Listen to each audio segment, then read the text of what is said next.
Olá, sejam muito bem-vindos para mais um programa Culturando. Eu sou Rosa Familiar, você está na I4TV e hoje tem comigo Óscar Amorim, o reencontro, um novo romance, que certamente terá muito para desvendar aqui durante esta hora Culturando. E hoje, para vocês saberem um bocadinho mais, quem não conhece este escritor Óscar Amorim, ele nasceu em Oliveira de Azeméis no ano de 1950. Foi bem cedo que se deixou deslumbrar pela palavra escrita, por isso foi autor de vários contos, peças de teatro, poesia, mas o romance foi sempre a oportunidade que concedeu à sua imaginação para poder entrar no exímio mundo da ficção. Hoje traz-nos este novo livro, O Reencontro, fala de amor, liberdade, adoção, ou seja, novamente aqueles temas e aquelas temáticas que o Óscar gosta muito de explorar, gosta de nos dizer algo para nos chamar um bocadinho a atenção. Vamos falar com o autor e vamos saber tudo sobre o que ele nos traz para nós sabermos mais sobre este romance. Olá, bem-vindo ao Culturando. Bem disposto? Tudo bem, muito obrigado pelo convite. Boa tarde a todos. Este livro é um livro, é um filho meu, como são todos os outros, e desta vez escolhi 3 temas que me são particularmente queridos: o amor, a adoção e a liberdade. Eu desta vez, ao contrário do que normalmente faço, começo sempre a falar do amor, desta vez vou falar da liberdade em primeiro lugar. Para vos dizer que eu sou um homem livre. A liberdade para mim é um sentimento que transcende todo o conceito que nós por vezes não damos a verdadeira importância. Nós optamos por outras interpretações da liberdade. Perdão, eu fui livre antes do 25 de Abril e continuo livre. Eu fui livre, fui perseguido. Não foi eu que fui perseguido.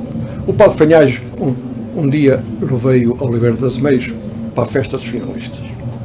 Bom, claro que atrás do Padre Fanhais a PIDE, a Polícia do Estado, sempre o perseguiu, e eu, por inerência, também fui perseguido. Mas não quero detalhar, só para vos dizer que eu próprio fui tão livre, eu era livre e as pessoas não tinham sequer autorização nem vontade de me atrofiarem. E eu fui lá, eram 2 homens que estavam, eu não sabia, então, mas eu deduzi. Eu fui cumprimentá-los, precisamente para ver se eram ou não. Fui cumprimentá-los e eles viram o que eram, porque cumprimentaram. Estenderam uma mão, cumprimentaram. Mas era tão fria a sua reação que eu disse: pronto, são eles. E pronto, foi para o meu lugar. Nem eles não me conseguiram atrofiar. A minha liberdade esteve sempre acima de tudo. E agora continuo uma pessoa livre, porque não estou sujeito a nenhuma facção. Sou livre. Eu costumo dizer que eu vivi uma repressão exercida por pessoas competentes e agora vivo uma repressão exercida por pessoas incompetentes. Nós podemos dizer que isto mudou muito, não é? E a liberdade hoje já não é a mesma liberdade que... Muito embora se apregou mais. Agora, antes não se apregoava a liberdade. E agora fala-se muito. Agora fala-se liberdade sem sabermos sequer dar o valor, nem definir a própria liberdade, porque a liberdade não tem definição. A liberdade não é política, a liberdade não está sujeita a nada, está no meu coração. Eu gosto de gritar que sou livre. Isto é um pouco difícil de explicar, mas o meu sentimento relativamente à liberdade é um sentimento de amor, eu não era capaz de viver sem essa sem esta liberdade.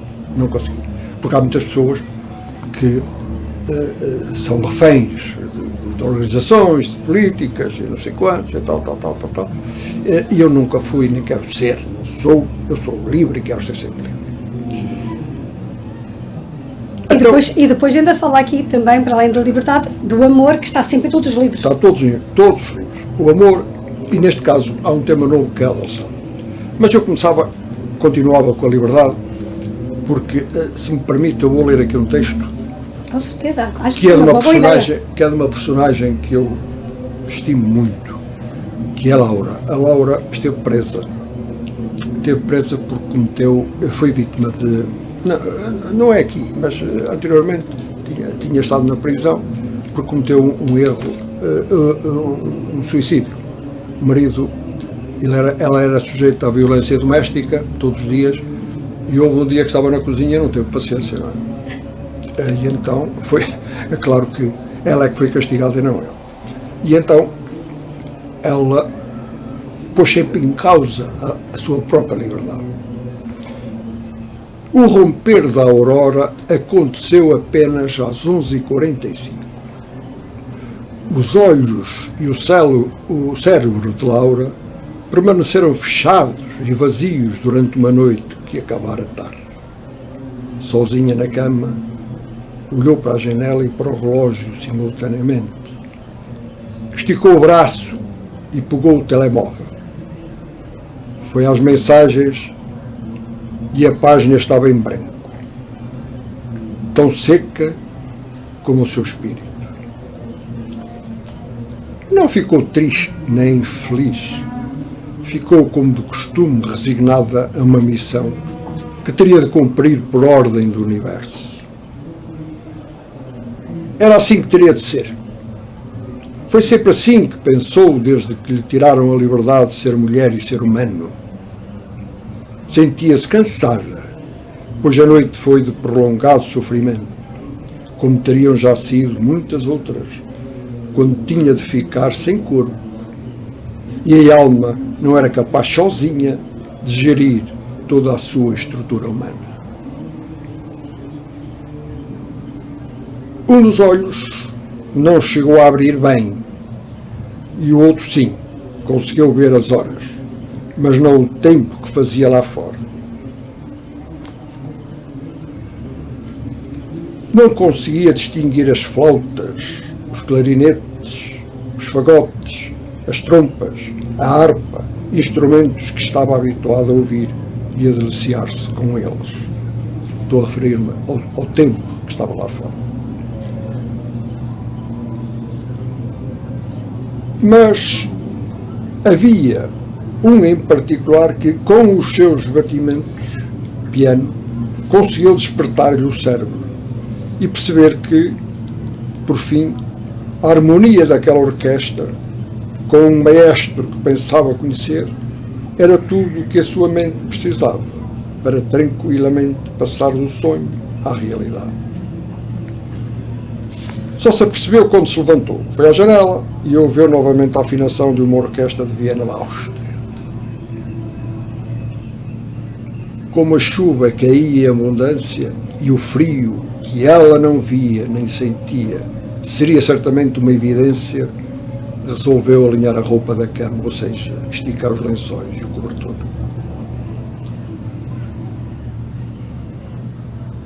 Depois de permanecer algum tempo junto à janela, foi contagiada com o tempo que se fazia lá fora, muito embora o quarto estivesse aquecido o suficiente para sentir um agradável conforto. Não tinha nada marcado e não sentia fome, por isso decidiu deitar-se de novo, não para dormir, mas para pensar.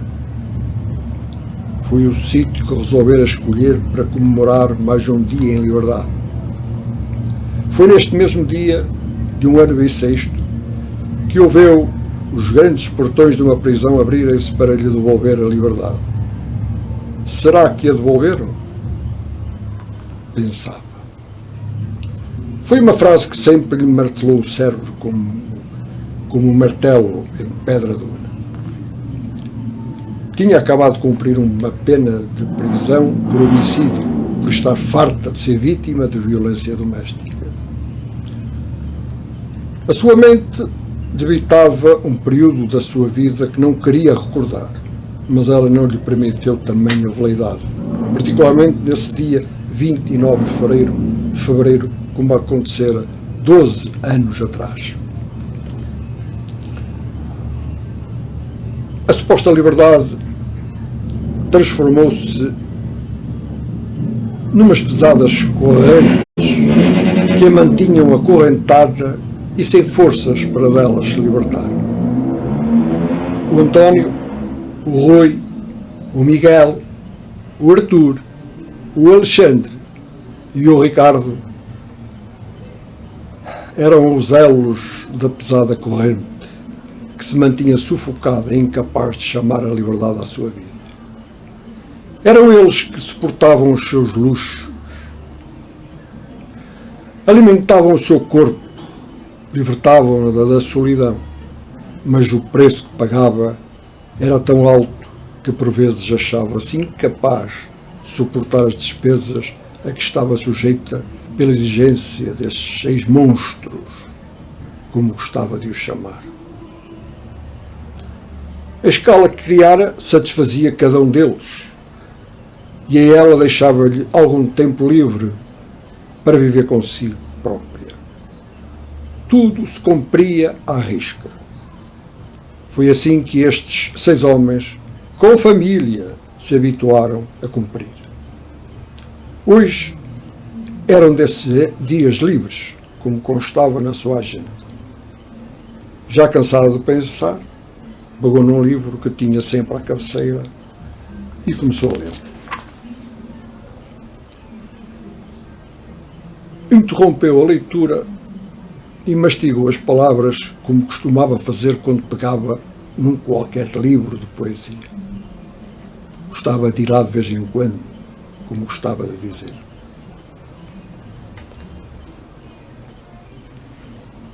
O dia de Laura acabou como começara, com a mesma indolência e a mesma tranquilidade. O dia seguinte chegou rápido. Era o dia que teria de regressar ao trabalho, disponibilizando o seu corpo a tarefas domésticas, pois era aqui em sua casa que trabalhavam os corpos sedentos de homens que, apesar de casados, já não conseguiam contrariar o vício por aquela mulher. Laura era uma mulher bonita. Tinha os cabelos negros que lhe davam pelos ombros, uma pele macia, umas pernas longas e tentadoras, uns seios que não precisavam de sutiã para se manterem sempre erguidos, e uns olhos negros, da cor do cabelo, que para onde olhavam cavavam uma magia muito difícil de ser recusada. Eram fulminantes, criavam vício a quem os olhos, nem que fosse uma só vez. Todo este corpo escondia-se debaixo de um vestido de seda preto, deixando os seios libertos e as pernas por metade, para receber o mais elegante dos homens, o Ricardo. Era um homem de negócios com muito sucesso, aproveitando a hora do almoço, o único tempo livre que lhe restava, para visitar Laura, mas cumprindo sempre a rigorosa agenda dela. Hoje era o dia dele. Ainda era cedo e Laura aproveitou para comer um ligeiro pequeno almoço de flocos com iogurte. Enquanto esperava, preparava música para que sabia ser a sua preferida, a francesa dos anos 80. A campainha da porta tocou e ela só teve que passar a escova pelo cabelo, que ainda brilhava depois dos tratamentos a que fora sujeito. Antes de abrir a porta, dirigiu-se ainda ao aparelho de música e escolheu aquelas que sabia serem do agrado de Ricardo. Quando entraram na sala, agarraram-se um ao outro, para que não deixassem a música acabar. O tempo que Ricardo dispunha era pouco. Ambos sabiam, mas quando a música acabou, perderam a noção de que estavam ali a fazer de pé, agarrados um ao outro. Ricardo era alguém que usava os dedos, mas também o coração, para tocar, espalhando emoções por todos aqueles que tinham o privilégio de o poder ouvir.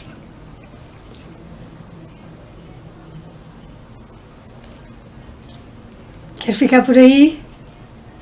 Só mais um bocadinho, estou a escolher a parte final. Exato. Que muito me sensibiliza. Pois, dizia ele, pois tenho de ir. Ela estava-lhe a lembrar que ele iria perder o voo, portanto que se despachasse. Pois tenho de ir. E com um beijo de despedida apenas lhe sobrou um saudoso: quando voltar, ligo-te para fazermos contas. Quando a porta se fechou,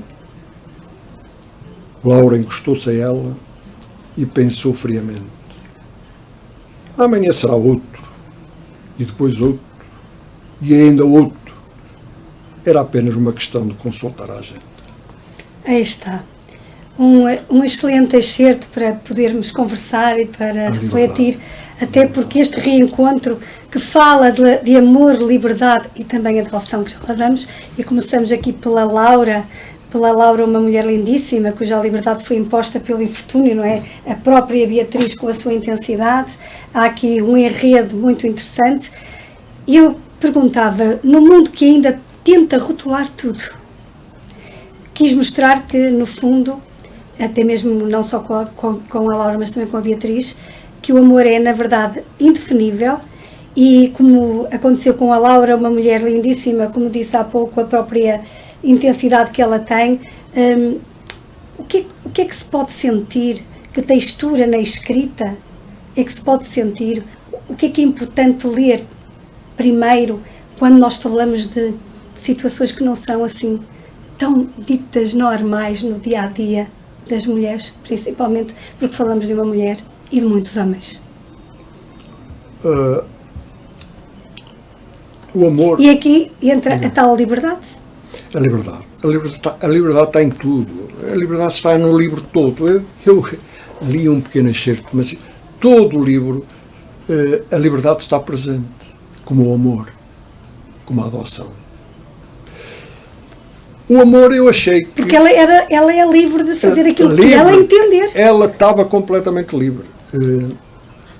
Só que a escolha da liberdade dela, só ela lhe competia. Eu nem quero sequer criticá-la ou apreciá-la pelo caminho que seguiu. Aqui, como autor, tenta enviar uma mensagem de não julgamento àquilo que o outro faz. Não quero. Não posso, não sou capaz. Nem ninguém deveria querer, poder ser capaz. Não sou capaz. Nós que escrevemos, eu tenho sempre esse cuidado. Temos que ser muito sinceros. Porque esta mulher é rotulada na nossa sociedade. É, completamente. E veja, os homens que ela... Foi o caminho que seguiu, porquê? Porque quando ela saiu da prisão, já há uns anos atrás, ela... O que é que ela encontrou cá fora? O portão abriu-se, ela com uma maleta na mão cheia de nada, o portão tornou-se a fechar e ela já queria ir lá para dentro outra vez porque sentia que cá fora não tinha liberdade. E ali encostou-se ao muro e ali ficou. Quando passou um destes primeiros homens. E aqui a escrita que o Oscar tenta focar muito nas emoções profundas, no entanto, não tem medo de tocar em feridas sociais, porque tudo o que escreve à volta dos seus romances, há muito este cuidado de tocar em feridas sociais, que a sociedade condena, que a sociedade aponta, que a sociedade rotula, não é? Até porque já nos livros anteriores, e para quem nos escuta e não conhece, já combateu abertamente temas complexos, como por exemplo o seio da igreja, celibato, pedofilia, a não ordenação das mulheres, que para mim é Como é que equilibra esta sensibilidade, não é, emocional, porque como escritor tem que ter essa sensibilidade e não deve ser fácil, tem que haver alguma coragem também para abordar temas fracturantes como estes, e daqui a um bocadinho vamos também para a adoção, que é outro tema, mas neste caso é ainda mais fraturante, porque há uma condenação constante nos dias de hoje. E acho que a escrita pode ser um bom caminho para que as pessoas leiam, reflitam e mudem a sua opinião. Quando ela é sincera, eu não sou capaz de escrever de outra maneira. Quando a escrita é sincera, o leitor dá por ela. Nunca ninguém pergunta porque é que uma mulher faz isto. Não. Mas é preciso alguém. E quem tem, digamos, a facilidade e até o poder de poder escrever, tem essa obrigação, sabe? Nós, que somos, podemos usar a palavra, que é muito importante, temos que a usar. Temos que a usar. Olha, eu no último, isto agora fugindo um bocadinho ao tema, eu no meu livro, O Último Suspiro de Liberdade, que foi escrito, veja bem, que foi escrito, foi publicado em 2018, portanto devia ter sido escrito 2 anos antes, não sei. Eu escrevi, e vou citar, já escrevi, eu repito, em 2018, eu passo a citar, em março de 1978, as forças de Israel invadiram o sul do Líbano.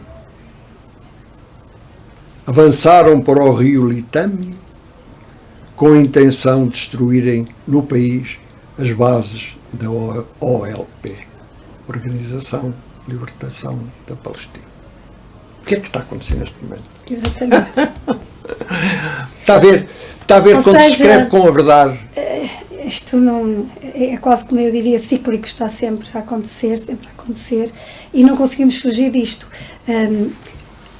Quando escreveu as memórias da Anaísa, sim, foi muito ao futuro. Recordo-me 2087 ou 88, sim. Assim. E nessa altura fica-se com a sensação de que o autor tem aquela esperança, não é? Que o mundo vai melhorar, de que vamos ter um mundo muito mais...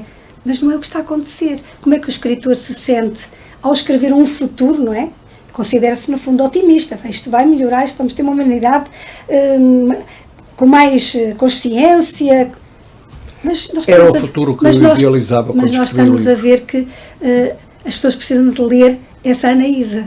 Precisam, porque, atenção, que eu tenho interiorizar. Eu tenho a fé, tenho a convicção que tudo aquilo que eu escrevi na Anaísa irá acontecer.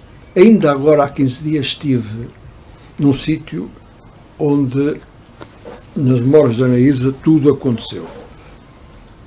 Que foi numa vila alentejana, que ainda hoje, eu escrevi, ainda hoje continua a ser a capital do barro. E estão lá os oleiros, estão lá tudo, que vem nas memórias da Anaísa. Há 15 dias. Portanto, as memórias da Anaísa é um livro para mim muito importante, porque eu estou convicto que, sou otimista, que tudo aquilo vai acontecer. Não será... Ainda existe esse livro para os ouvintes começarem a procurar as memórias de Anaísa. Ainda existe esse livro, é uma história fascinante. Sempre, porque já é a segunda edição, as memórias de Anaísa, precisamente porque as pessoas acharam interessante como é que a minha visão para 2087 era tão nítida. As pessoas ao lerem notavam que era nítida a minha eu sabia. Mas quem lê disse, pá, é um futuro maravilhoso. E ele é nítido, é um futuro que não está escondido, ele não tem nada escondido, diz a sua convicção. É perfeitamente ele, o autor, possível acontecer. É possivelmente acontecer. Portanto, nós temos que... o romance, é isso que me fascina. Não é? É por isso que me fascina, porque o romance dá-me essa facilidade de criar. Mas como é assim, o Oscar defende que o romance é uma forma de viajar nítida, não é? E são viagens que se tornam reais, nós estamos a visualizar, as descrições são muito boas. Ou seja, quanto maior for o imaginário do leitor nos livros do Oscar, mais consegue viver num local sem sair do sofá. Olha, eu nunca fui. Flor, É fantástico. Eu digo isto sempre, porque é verdade. Eu, em todos os meus livros, todas as vilas, as vilazinhas, todos os sítios, eu estive lá sempre. Por isso nós conseguimos perceber muito bem isso. Em todo lado estou lá. Porquê? Porque eu gosto. Há uma descrição muito perfeita. Gosto de cheirar. Nítida. É, porque senão não estamos a ser sinceros. Isso, pesquisar. Eu escuso de sair do meu sofá, da minha mesa de trabalho, porque hoje temos meios ao dispor que não precisamos lá ir. Podemos viajar através do computador. Não. Eu só não fui a um sítio. Mas não é a mesma Nestes coisa. livros todos. Só não fui a um sítio. Fui à Amazónia, fui ao norte da Europa, fui a todo lado. Só não fui a um sítio, foi aquilo que eu lhe acabei de escrever, que foi a guerra no sul do Líbano. Aí não fui, tive medo. Claro. Não ia. Ninguém foi o único que eu pesquisei. Quando escreve, pensa assim ativamente no papel do leitor, de quem está a ler, ou seja, deixa assim espaço para que, propositadamente ou não, isso já não sei, não é? Para quem lê, conseguir preencher um bocadinho mais da história. Faço isso com a sua própria vezes. imaginação. Faço isso muitas vezes. Há esse cuidado, porque eu quando leio, eu sinto que há ali um espaço que eu até posso ir um bocadinho mais além e imaginar o que está lá dentro, se está escrito. Não é? Há muito isso nos seus livros. Tenho muito cuidado. Isso é feito propositadamente. Eu faço muitos deletes, sabe? Porque quando eu por aí estou a escrever a minha própria linguagem, eu não quero. Eu tenho que respeitar o leitor. Eu sou lido, eu neste momento já sei quais são os meus leitores. E então tenho que escrever para eles, não é para mim. Vou agora fazer um projeto destes. Estou já envolvido num projeto que escrevo para mim. Mas para publicar. Em uns 100 textos, mais ou menos. Mas com a minha linguagem.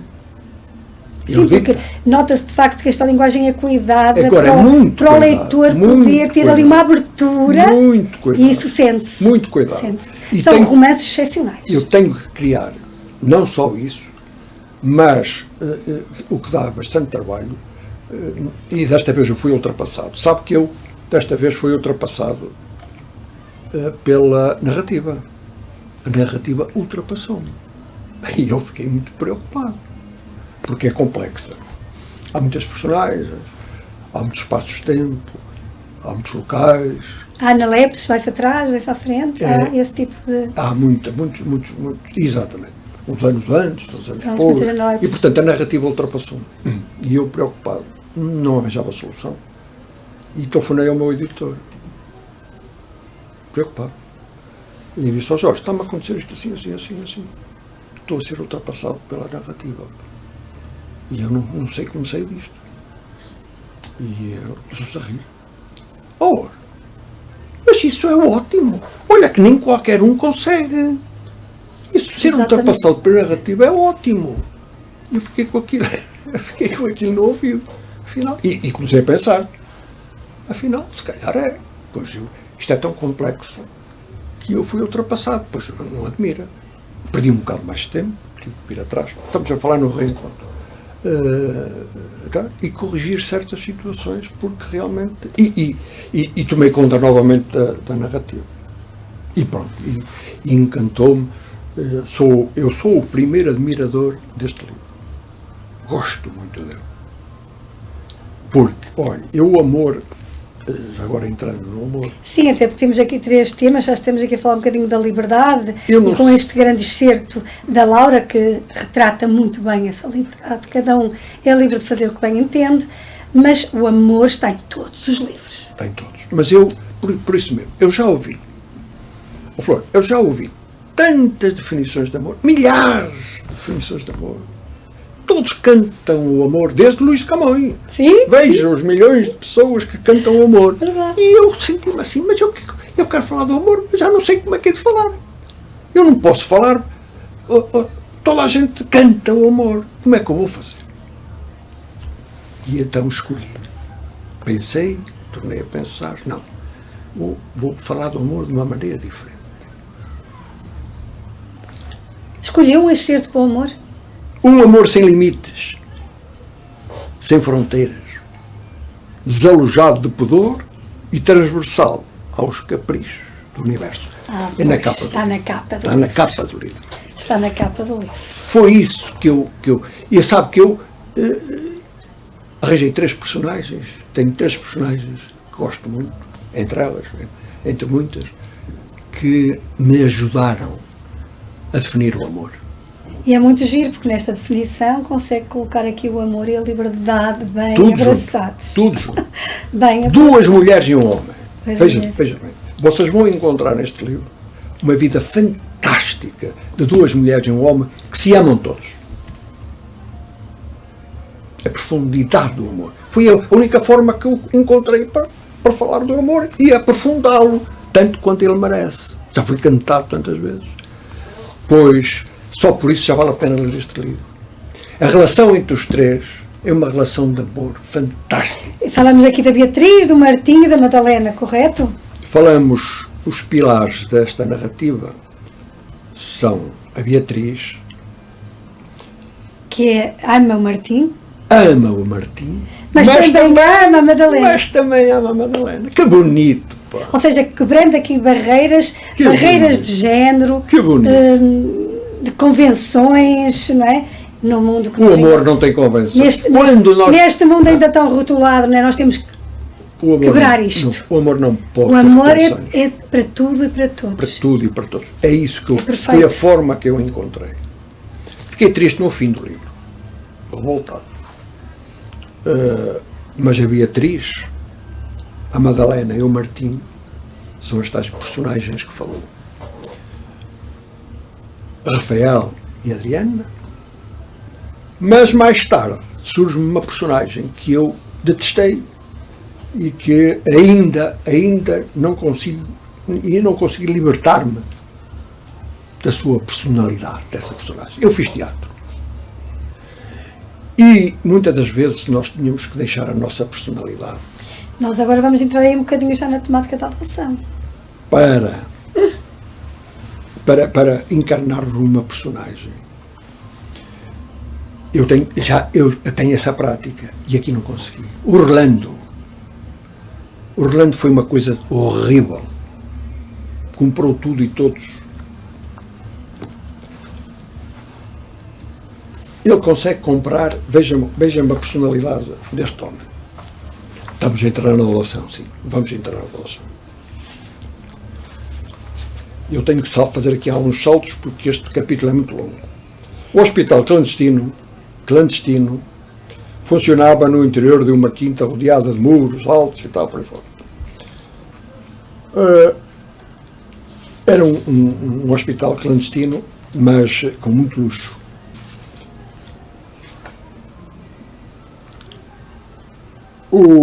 Depois de ultrapassado este obstáculo, eu vou dar um saltinho, Beatriz ainda teve tempo de forçar para admirar aqueles edifícios bem encaixados na natureza, como se tinha extraviado até lá.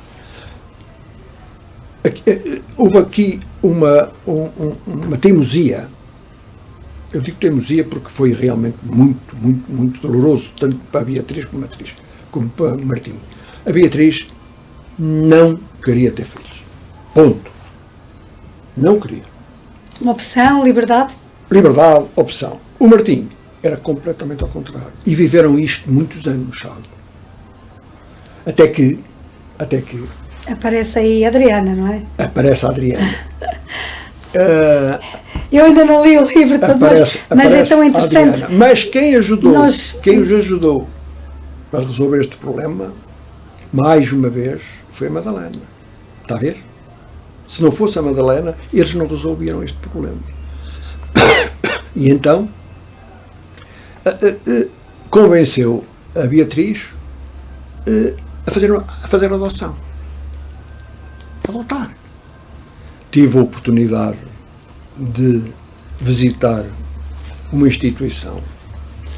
Foi outro momento muito difícil para mim. Uma instituição. Mas isto também traz, no fundo, algumas feridas. Muitas feridas. Eu saí de lá, olha, eu tive uma tarde de domingo com 19 pessoas, jovens, fechados numa sala. Eu, sob juramento, fechei a porta e, sob juramento, prometi-lhes que nada saía dali. Eu queria construir uma personagem. Para conseguir entender, não é? Eu entendi. Olha, Porque são muitas feridas. cada uma tinha a sua ferida.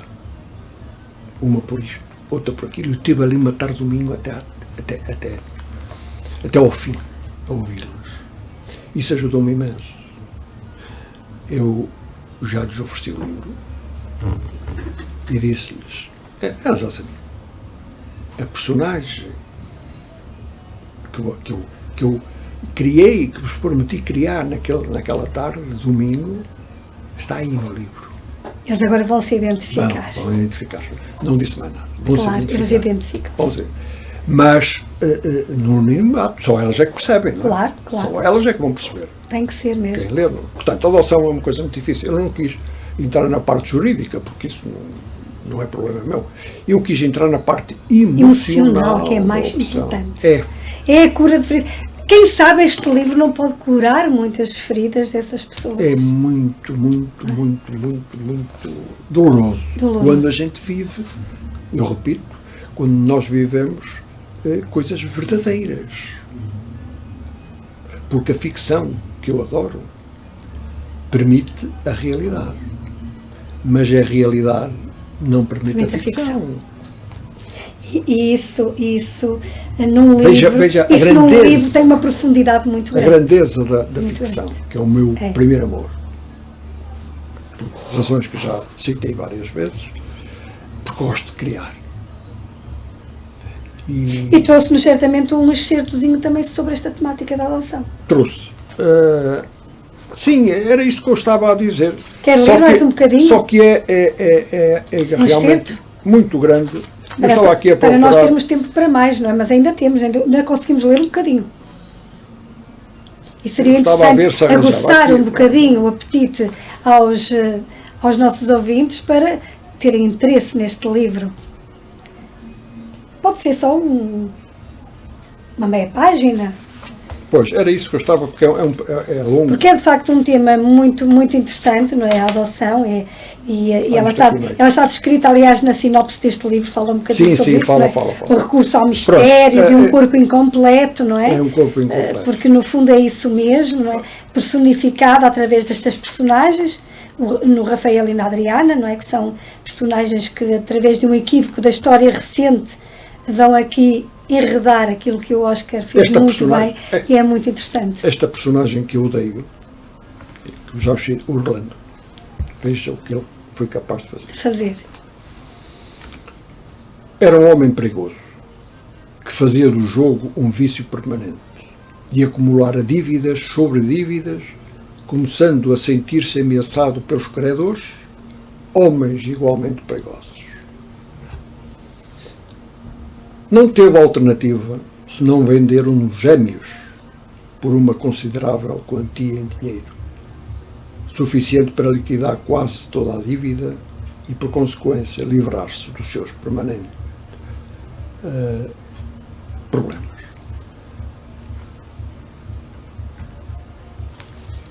Não queria revelar, mas houve uma miúda que veio, era brasileira, que veio para Portugal e eles juntaram-se. E ela deu à luz, veio cá dar à luz. E foram 2 gêmeos. Teve 2 gêmeos, um rapaz e uma rapariga. E ele exigiu que vender, por uma boa quantia, vender o rapaz, ficando com a menina. Veja, como eu disse há bocado, como é que é possível eu não odiar este homem? Uma avultada quantia em dinheiro.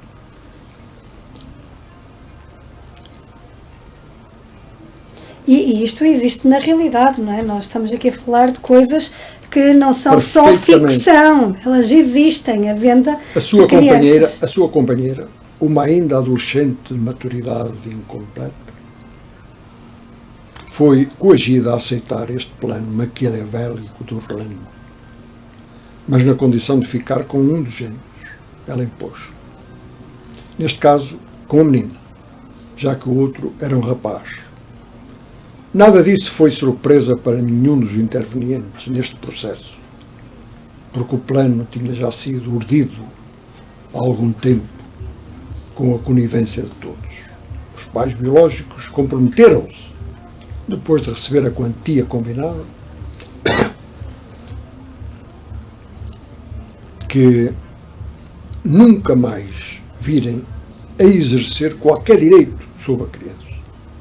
Estava tudo muito claro. Beatriz sempre se revoltou, mas acedeu por saber ser o grande sonho de Martim. Amor, beijou-me. A prova de amor. Em contrassenso, uma maldade que ela estava a fazer, que sabia comprar uma criança. Mais tarde ele soube que foi comprado. Mais tarde, não é? Houve uma conversa entre as duas.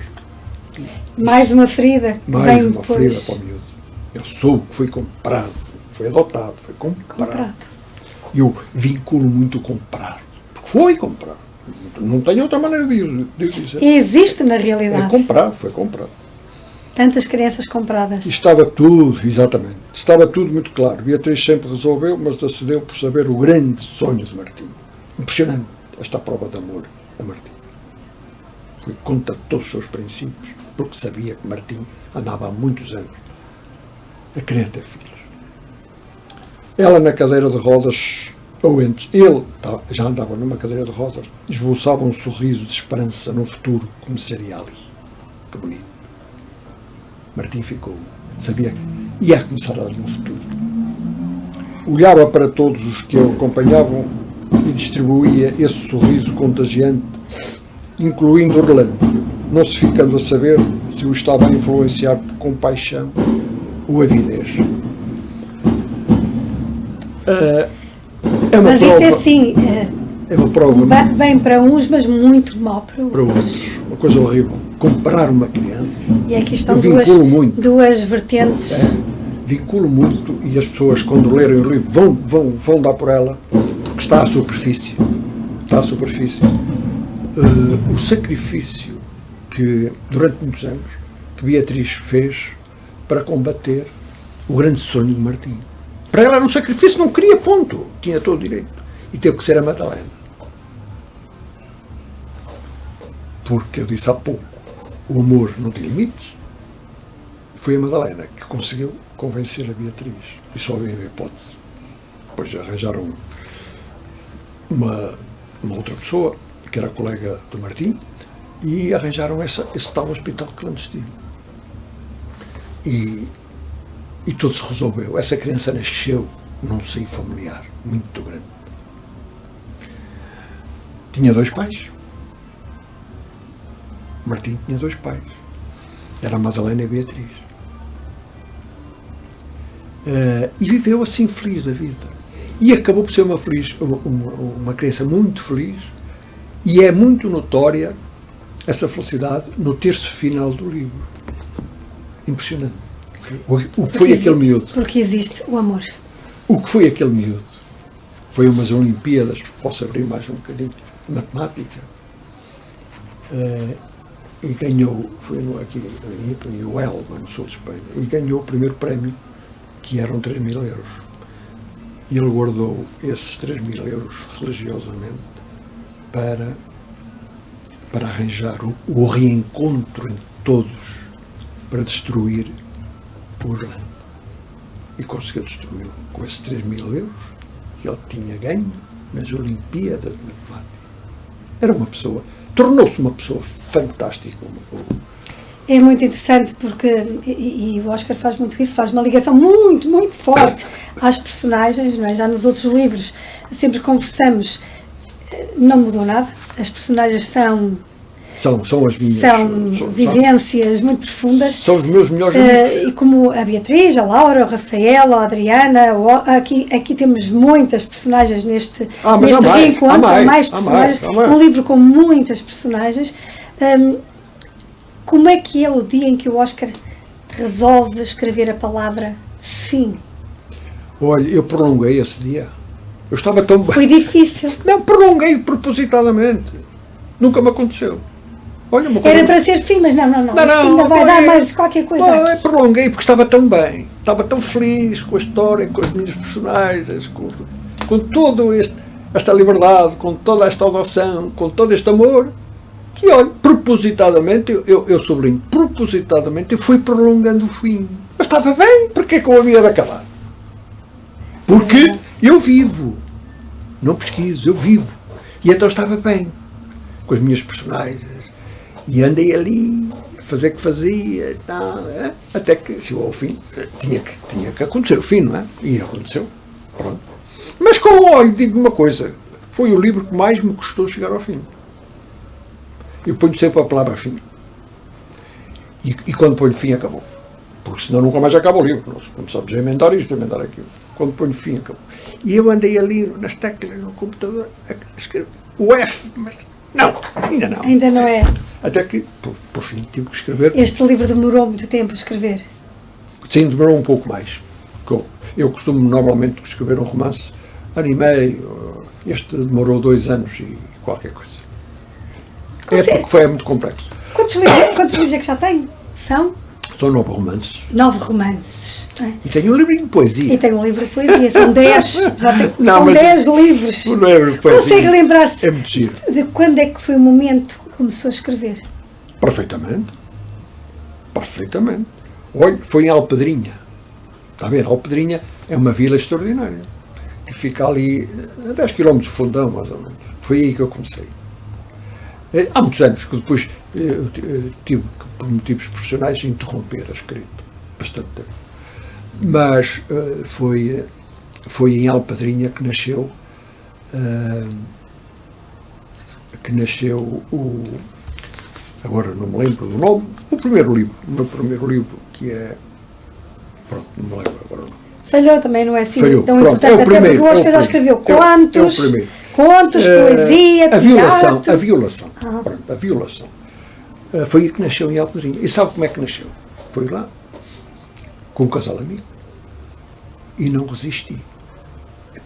Porquê que eu escolhi Alpedrinha? Não foi de propósito. E a primeira, recordo esse momento como seja hoje, fui sentar-me no banco onde estavam 3 velhinhos, velhotes. Eu chamo-os de velhotes, que é uma forma carinhosa de chamar. 3 velhotes. Em frente a uma praça de táxis. E eu pedi licença e fui-me sentar. Sim senhor. E naquela hora e meia, 2 horas, não sei, aprendi tanto, que a violação começou a desenvolver-se. Com o amor, com o cheiro, com a opinião das pessoas. Agora veja, se eu pesquisasse, isso acontecia. Não acontecia. A violação foi... Já agora... Tem que haver contacto. Já agora também quero dizer sobre realmente o poder, os tais temas fraturantes. Sabe que foi na violação que o padre Manuel, era padre, gostou, amou a Teresa.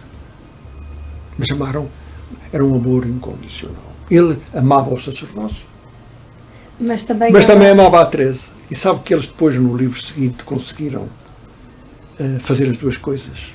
Conseguiram. E ele não, porque ela não deixou, porque sabia o amor que ele tinha ao sacerdócio. Continuou. Eu quis dizer ao Vaticano que isto está na hora de mudar. Está a mudar. Mudar essa regra. Ela conseguiu que o padre Manuel que a amasse incondicionalmente, mas continuou, não o deixou deixar de amar o sacerdócio. E eles faziam as coisas ao mesmo tempo. Veja o poder do amor. Tudo é possível. Tudo é possível. O que é que o romance lhe dá enquanto escritor que os outros géneros não conseguem dar, até porque só tem um livro de poesia, mas já escreveu teatro, já escreveu contos. Nada como o romance. Como o romance. O romance dá-lhe tudo. Dá, porque o romance, a ficção, a ficção responsável advém da imaginação. E essa imaginação, para chegar à tal ficção, essa imaginação permite-me criar. E é isso que me dá prazer. Crio os personagens, crio a história. E é por isso que eu tenho uma ligação muito forte com os meus personagens. São amigos. Eu costumo perguntar, quando alguém tem um amor, tem uma convivência com um amigo durante 2 anos, como eu tive nesses livros,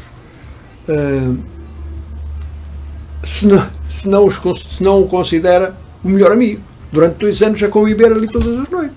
É o melhor amigo. É o melhor amigo. É o melhor amigo. Isso permite-me, a ficção permite-me isso. E depois a criação da narrativa. Eu deixo deambular a minha imaginação. E onde é que vai buscar essa frescura de inspiração, não é? Para escrever histórias, ainda por cima com temáticas são disruptivas, muitas delas atuais e fortes. Sabe onde é que eu vou buscar? Às vezes parece um tolinho. Ando sempre, quando estou a escrever um capítulo, ando sempre na rua a lembrar-me daquilo. E às vezes as pessoas cumprimentam e eu nem sequer os vejo. Mas por isso é que eu gosto de ir para o furador, que é para andar para trás e para a frente, ali. E as pessoas, pronto, já não sou tão conhecido lá, e então ando ali à vontade, a dar aço à minha imaginação. Depois é só chegar a casa e tomar as notas. É tudo criado antes. É tudo criado antes. Tudo criado. Uma cocriação. E é esse o prazer que eu tenho, é criar. Porque, bem, saltam-me sempre ideias novas, sabe? Às vezes corrijo, volto atrás, esta é melhor que aquela, então.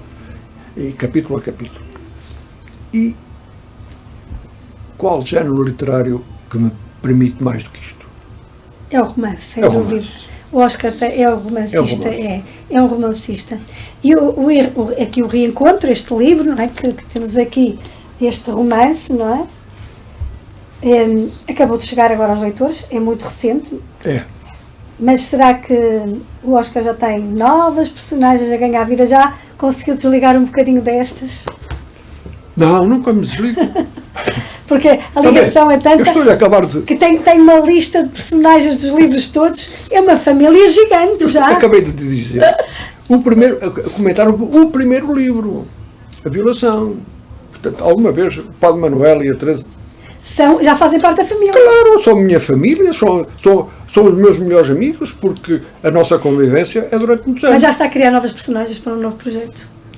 O novo projeto... olha, não sei, eu tenho muitos projetos.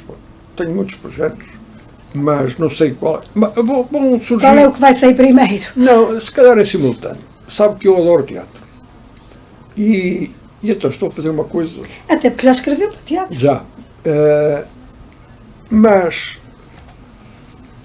fui fazer um convite a um amigo que para mim é a pessoa mais sensível que existe, um grande ator, um grande encenador, e fiz-lhe o desafio se nós conseguíamos. Não era adaptação nenhuma, nada disso. Estar no meio das pessoas e falar sobre o reencontro. No meio das pessoas. Isso parece-me uma ideia fantástica. Ele aceitou. Portanto, este vai ser... Porque conversar sobre um livro pode ser uma boa mesa redonda. A intenção é essa. É uma mesa redonda. Não é redonda, mas é ou quadrada ou retangular.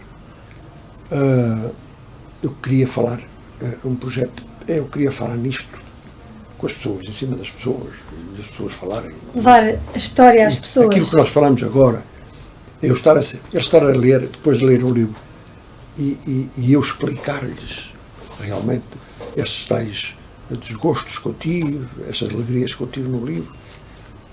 Eu queria ver se passava isso para as pessoas. Pessoalmente, não era na leitura. Sei. Era é uma boa ideia. Era eu, pessoalmente, eu e o meu amigo, que me disse que sim. Eu fiquei muito. Está aí o projeto a marinar, certo? Não, já está marcada a data e tudo. Ali por fim, outubros, isto tem que estar. E apresentações do livro, tem alguma marcada? A apresentação do livro, olha, tenho muitas. Tenho que ir ao Furadouro, porque o Furadouro foi lá recebido na violação, nas cartas de Sofia. Foi de uma forma que eu nunca mais me esqueço. Trataram daquelas coisas que. É uma associação. Mas fizeram uma coisa que eu senti tanto, ainda hoje sinto para aquela gente. Queriam que eu fizesse lá o lançamento deste, mas por causa da Feira do Livro. E a senhora, a presidente dessa associação, é proprietária de um grande estabelecimento comercial no Furadouro, dos maiores. E eu disse, não vai lá, porque está na hora das refeições. Não vai. Não sei, mas eu não quero que você vá. Não é que foi das primeiras a aparecer ali na Feira do Livro. Lá estava ela. Eu disse, meu Deus. Portanto, isto é impossível. Então, temos várias apresentações de Furadouro, mais? Temos várias. Temos agora para os Couto Cogéis. As pessoas têm que estar atentas ao Facebook. Sim, no Facebook. Eu vou dando notícias. No Facebook. Portanto, tenho muitas programadas. Eu não posso ir a todas. Mas eu tenho muitas programadas. A apresentação do livro. Do livro, reencontro. Nós estamos a entrar naquela fase de outubro, quando eu... Sim, depois vêm outros projetos, não é? É claro que agora os livros também têm a sua época, como sabe. Sim. Vamos entrar numa época... Já está no verão, nas férias, as pessoas vão para a praia e há sempre uma paragem de livros. Apesar de que as pessoas compram livros para levar para a praia. Sim, isso é outra coisa. Mas as apresentações não. Está a ver, a presidente desta associação queria que eu fizesse agora reencontro lá. Não, agora. É extraordinário. E estão no Furadouro que as pessoas estão na praia. Estão na praia. Pior ainda. É pior ainda. Não tem, isto tem épocas. Isto não Ora bem, o nosso tempo urge, estamos quase no final e eu quero terminar o programa com uma leitura, meia paginazinha, não poderá ser mais, porque não temos tempo. Mas antes disso, para terminar e sabendo que a sua mente nunca para, não é? O reencontro acabou agora de chegar. O que é que gostava de dizer como fecho aos leitores? Que eles lessem e pensassem o quê? Ficasse o quê na mente deles quando eles fizessem assim? Acabei de ler. Aquela câmara é sua. Olha, mensagem para eles. Não se deixem enganar. O escritor tem que ser muito honesto.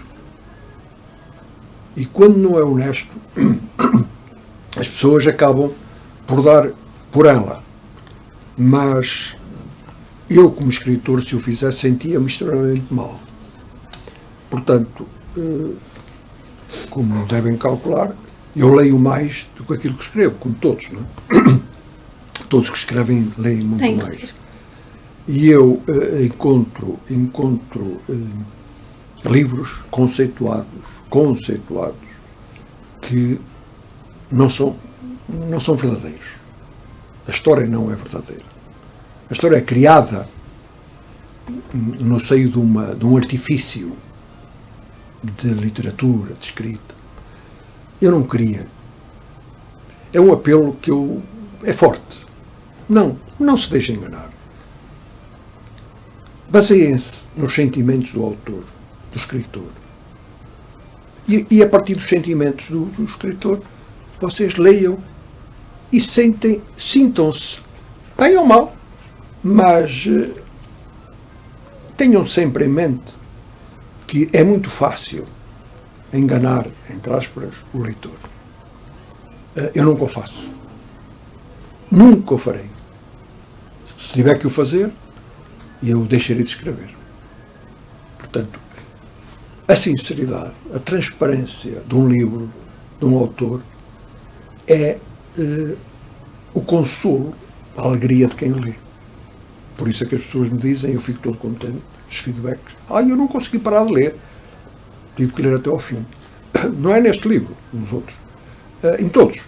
E eu fico felicíssimo. É mesmo Felicíssimo. É verdade. Porquê? Porque encontraram a verdade. É verdade. É Os verdade. livros do Oscar são livros com profundidade, são livros que nós queremos continuar, queremos saber mais, sempre muito bem arredado, muito bem, as descrições são muito, muito perfeitas, são livros que prendem de facto o leitor, e eu que sou leitora do Oscar sei isso mesmo, que já os li, e são livros que vale a pena ler. Oscar, eu só tenho que agradecer ter estado aqui comigo à conversa sobre o reencontro, este livro, este romance, não é? Um amor sem limites, sem fronteiras, desalojado de pudor e transversal aos caprichos do universo. É um livro... Diz tudo, que está aqui a liberdade, está aqui o amor, está aqui tudo, e que vale mesmo a pena ler. Nós vamos terminar e vou-lhe pedir que escolha um excertozinho para fecho do programa, e eu aproveito para me despedir lá para casa. Fiquem bem, sejam sobretudo felizes, comprem este livro, O Reencontro.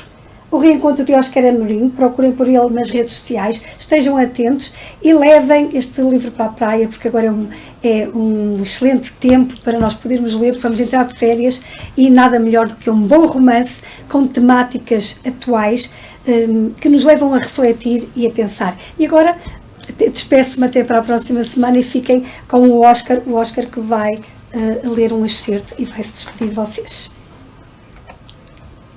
Oscar. A Laura, a tal personagem, gostava muito de poesia. Tinha sempre na mesinha de cabeceira um livro de poesia para ir lá de vez em quando. Carne pregada nos ossos, tenra, macia e fibrosa, abundante na beleza, mas escassa na torpeza. Deusa enfeudada do Olimpo, por gentes celestes libertinas, com primórdios terrenos, mas eternas nas profundezas divinas. Mulher, és o garante da existência humana, com virtudes e defeitos, paixões e sentimentos por ti gerados e alimentados. És por isso a fiel portadora do mel e do fel, das venturas e desventuras de um humano incompleto e infinitamente desinquieto.